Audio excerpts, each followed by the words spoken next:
ছাড় দেবে কিনা সেটি অনিশ্চিত। এদিকে ফিলিস্তিনও বেশ কিছু শর্ত জুড়ে দিয়েছে। এগুলো হলো, পশ্চিম তীরের যেসব অংশ ইসরায়েল অবৈধভাবে দখল করে রেখেছে সেগুলো নিয়ন্ত্রণ ফিলিস্তিনিদের হাতে তুলে দেয়া, পশ্চিম তীরে ইহুদি বসতি নির্মাণ সম্পূর্ণ বন্ধ করা, পূর্ব জেরুজালেমে আবারও যুক্তরাষ্ট্রের কনসুলেট খোলা, যেটি তৎকালীন প্রেসিডেন্ট ডোনাল্ড ট্রাম্প বন্ধ করে দিয়েছিলেন। যুক্তরাষ্ট্রের মধ্যস্থতায় শুরু হওয়া ইসরায়েল ফিলিস্তিনের মধ্যকার আলোচনা আবারও শুরু করা 2014 সালে, যেটি তৎকালীন মার্কিন পররাষ্ট্রমন্ত্রী জন কেরির সময় বন্ধ হয়ে গিয়েছিল। এখানেই সৌদি আরব ও ইসরায়েলের সম্পর্ক বাস্তবায়নে যে বাধাগুলোর কথা বলা হচ্ছে তা স্পষ্ট।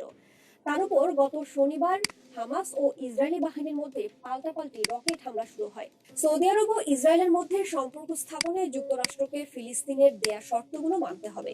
যুক্তরাষ্ট্র এখন কি পদক্ষেপ নেবে সেটি দেখার অপেক্ষা।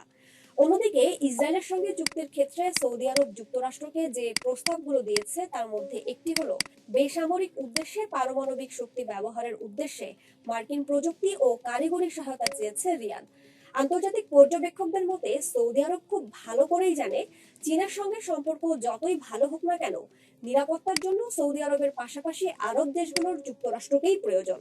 তবে বিশ্লেষকরা বলছেন, সৌদি আরবের প্রস্তাব মধ্যপ্রাচ্যে বাইডেনের আঞ্চলিক সংহতি প্রতিষ্ঠার যে কৌশল নীতি তার বিরোধী। কেননা ইরানকে বাদ দিয়ে ওয়াশিংটনের পক্ষে এটি অর্জন সম্ভব নয়। আর ইরানের সঙ্গে যুক্তরাষ্ট্রের আদায় কাজ করা সম্পর্ক। সৌদি ইসরায়েল চুক্তি করার পথে আরো বাধা রয়েছে। এর মধ্যে একটি হলো জনমত। সৌদি আরবের নাগরিকরা ইসরায়েলকে স্বীকৃতি দেবে কিনা সেটিও একটি বিষয়।